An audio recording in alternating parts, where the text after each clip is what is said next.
Hey guys, we made it through another week, and for this episode, I want to try to encourage you to take the time at home to learn to do something new. Some suggestions. Learn to play an instrument. Now you can finally take the time to learn how that Instant Pot works. How do you get this lid on? This isn't... Oh, there it goes. Teach yourself some origami.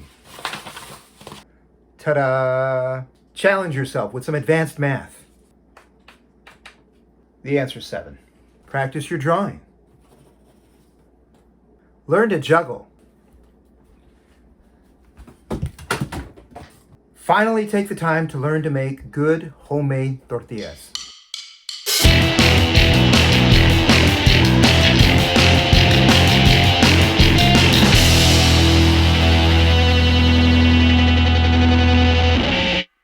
Store-bought tortillas are fine, but they do not compare to homemade.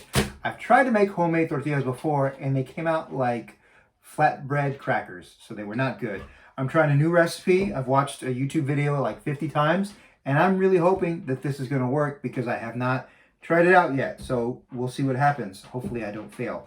I'm going to be making 2 different batches of tortillas. The first one, I'm going to follow the recipe and use the shortening like I'm supposed to. And then for the second one, I'm going to substitute some of that for this bacon grease from this morning. It smells so good, I want to drink it. All right, so first of all, this is not a how-to video. If you want a how-to video on how to make these, I'm going to post the link down below of the video that I watched to try to figure this out. We're just going to go through it. Your first step is to wash your hands. Also, pardon my nails, all of the salons are closed. This is just what I have to put up with. Start by adding however much flour it said to put in there. And then we've got this next stuff in here, some more powder, baking probably, a little bit of salt. And then we're supposed to whisk this together. Here's one thing I found out. I don't have a whisk. Here's the closest thing I have in my house to a whisk, a noodle pasta spoon thing. Next, we're gonna add our shortening, our fat, our manteca, our lard. Go ahead and scoop it out with your finger right there. That's nice. Next, we have some hot water. It's gonna help melt this down. And then we're gonna combine everything by hand because it's better that way, she said. This is gross. I'm assuming I'm doing it right. I can't remember. It's not working out great so far. I blame myself. If this doesn't work out, I'm gonna cry. Now we have a big ball of dough and we're gonna knead it for 5 to 10 minutes. This is a lot more work than I want it to be. All right, I think I've kneaded it enough. My dough is not sticking to my hand the way that hers did, but it feels right. So we're gonna start making the balls for the tortillas. She does a really cool technique that somebody taught her, and I'm not sure that I can actually recreate that, but I'm gonna try and just do my best. I've ended up with more of these than I'm supposed to have, which means I did it wrong. So now they're gonna chill out for 15 minutes with a wet paper towel. Shh, night night. Go Mimi's little tortilla balls. And our little dough balls had a little nap. Good morning, everybody. How you doing? We're gonna roll it out. Turns out I don't have a rolling pin, but do you know who does? My 3-year-old daughter. Oh, look at that, isn't that cute? This feels cute. This is adorable. Oh my gosh. Oh. As you can see, the first one is perfectly round, so this is going really well for me. Don't cry. Next, this one's shaping up to be a hot mess, just like the rest of my life. Okay, this one looks pretty close to perfect, so let's just take a second to admire it. I'm sure a lot of people are gonna have some comments about how I could do this better, which is why the comments for this video will be turned off. Now we're gonna heat them up on our comal, which is right here. If you don't have a comal, then you can use a little frying pan. It'll work fine. We also have our tortilla warmer. It's called that because it keeps the tortillas warm, not because you warm them up in here. You don't put them in here and then put your tortillas in the microwave. That looks horrible. It's bubbling up nice, but it also has these amazing folds and wrinkles because I threw it on there horribly. This one looks like a sad pancake. So far, it's not going great.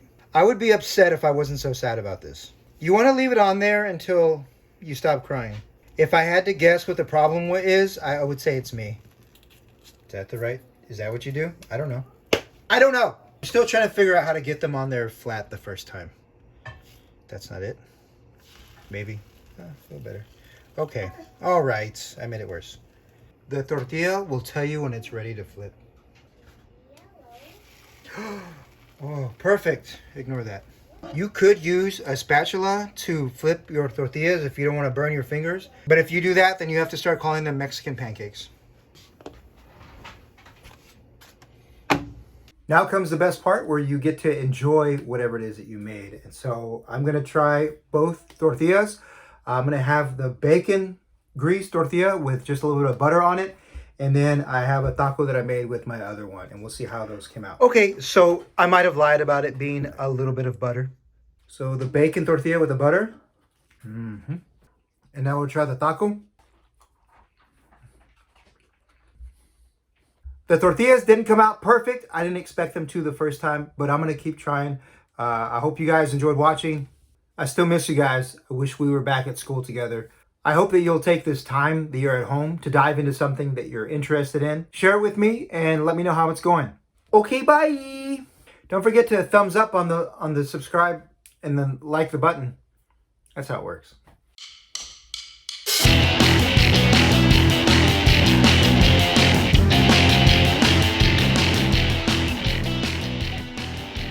So some of this process might look pretty similar to some of you as making pizza dough.